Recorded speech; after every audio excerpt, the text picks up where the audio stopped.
Qualidade das águas naturais do território brasileiro. Composição natural e poluição. Vamos começar com águas naturais. As águas naturais são aquelas encontradas na natureza, sem intervenção humana direta, como rios, lagos, nascentes, aquíferos.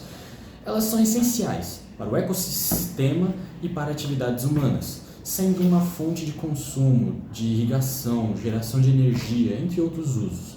Essas águas são compostas por variações de substâncias em equilíbrio químico, mas podem ser afetadas por fatores naturais, como a dissolução de minerais, por exemplo, e antrópicos, por poluição de origem humana.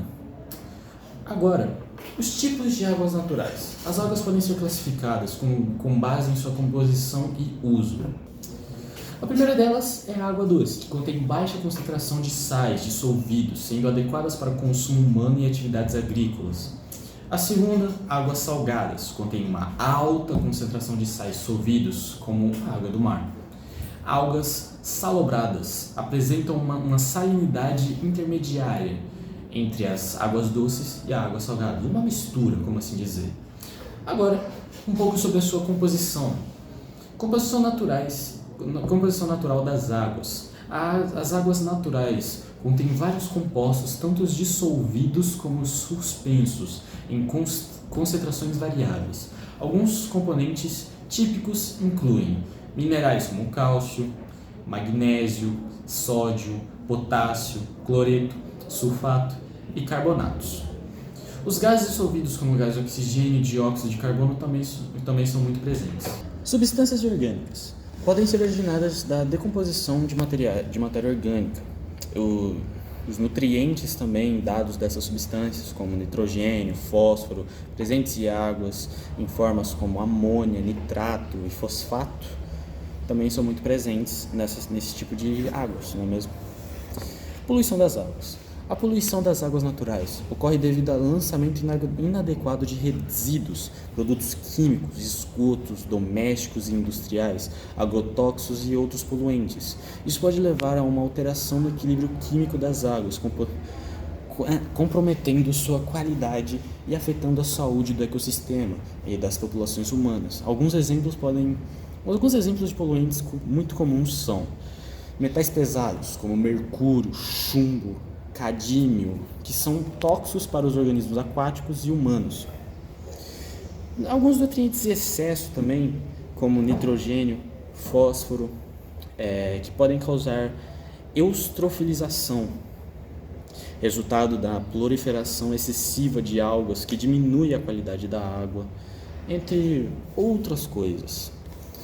Agora também tem os pesticidas, que são muito poluentes na água, como produtos químicos industriais, podem ser tóxicos e persistir no ambiente por longos períodos de tempo. Vamos falar um pouquinho agora sobre o equilíbrio aquoso, o equilíbrio químico aquoso. A água, sendo um solvente polar, tem a capacidade de dissolver uma ampla gama de substâncias. O equilíbrio químico aquoso descreve o estado em que as reações químicas que ocorrem na água estão balanceadas. Por exemplo, em um corpo d'água natural, a concentração de íons de hidrogênio H+, e hidróxido OH-, em equilíbrio, mantém o pH em níveis relativamente constantes, estáveis. Se houver poluição, esse equilíbrio pode ser perturbado, alterando propriedades como pH e oxigênio dissolvido. Parâmetros físico-químicos e químicos, indicadores da qualidade das águas naturais. Os parâmetros físico-químicos e químicos são essenciais para monitorar a qualidade das águas naturais, sendo indicadores diretos do estado de saúde dos corpos d'água. Vamos analisar os parâmetros mínimos mencionados. 1. pH. pH é a medida da acidez ou alcalinidade da água. Em águas naturais, o pH costuma variar entre 6,5 e 8,5, sendo indicativo do equilíbrio ácido-base. O pH afeta diretamente as reações químicas e a solubilidade de várias substâncias, como metais pesados, que podem se tornar mais tóxicos em águas ácidas. Oxigênio dissolvido, OD. O OD é a quantidade de oxigênio disponível na água para a respiração de organismos aquáticos. Um nível adequado de oxigênio é essencial para a vida aquática. A diminuição do OD é um indicador de poluição orgânica, que pode reduzir a capacidade da água a sustentar a vida. Turbidez refere-se à presença de partículas suspensas na água que dificultam a passagem de luz. A turbidez elevada pode indicar a presença de poluentes orgânicos ou inorgânicos, como sedimentos e micro-organismos patogênicos. A cor da água pode ser influenciada pela presença de matéria orgânica, como taninos, ou pela suspensão de partículas. Águas muito coloridas podem ser indicativo de poluição ou presença excessiva de algas. Condutividade e salinidade. A condutividade é a capacidade da água de conduzir a eletricidade, refletindo a concentração de íons dissolvidos. A salinidade é importante principalmente em águas costeiras, pois os níveis elevados podem prejudicar a vida aquática. Ambos são parâmetros importantes para monitorar a qualidade da água e a presença de contaminantes. Amônia, NH3. A amônia é uma forma de nitrogênio que pode ser tóxica em altas concentrações, especialmente em ambientes aquáticos. A presença de amônia pode indicar poluição orgânica e é um dos parâmetros mais críticos para a qualidade da água.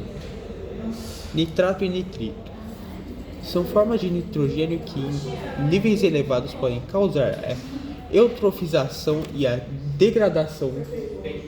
Nitrato e nitrito são formas de nitrogênio que, em níveis elevados, podem causar a eutrofização e a degradação da qualidade da água. O nitrito é especialmente perigoso, pois pode interferir na capacidade de transporte de oxigênio no sangue de organismos aquáticos. Fosfato.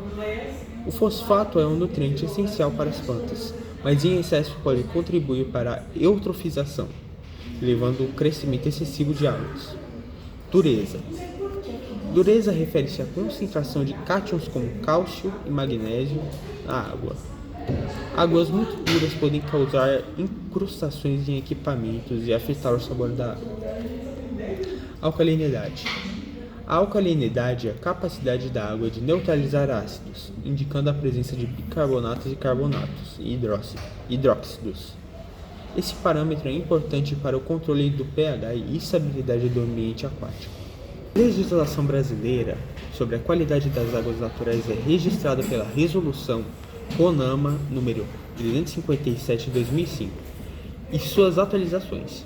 Essa resolução estabelece as classes de corpos de águas e os limites de concentração para diversos parâmetros físico-químicos, com o objetivo de garantir a proteção dos recursos hídricos e promover a saúde pública. Classe de águas. O CONAMA define diferentes classes de corpos de água, classe 1 a 5, dependendo do uso previsto, como consumo humano, recreação, abastecimento de aquicultura, etc. Limites de parâmetros. A resolução estabelece limites para parâmetros como pH, oxigênio dissolvido e turbidez, entre outros, para assegurar que as águas atendam os padrões de qualidade necessários para seu uso. Agora, o equilíbrio químico aquoso também é uma questão importante no contexto da legislação, já que muitas das substâncias que afetam a qualidade das águas podem alterar esse equilíbrio. Por exemplo, a presença excessiva de nitrato e fosfato podem modificar o pH e causar formação de compostos prejudiciais ao ecossistema. Em resumo, o monitoramento contínuo dos parâmetros físico-químicos e químicos das águas naturais é fundamental para a preservação da qualidade ambiental e para garantir a segurança do abastecimento da água para o consumo humano e uso industrial.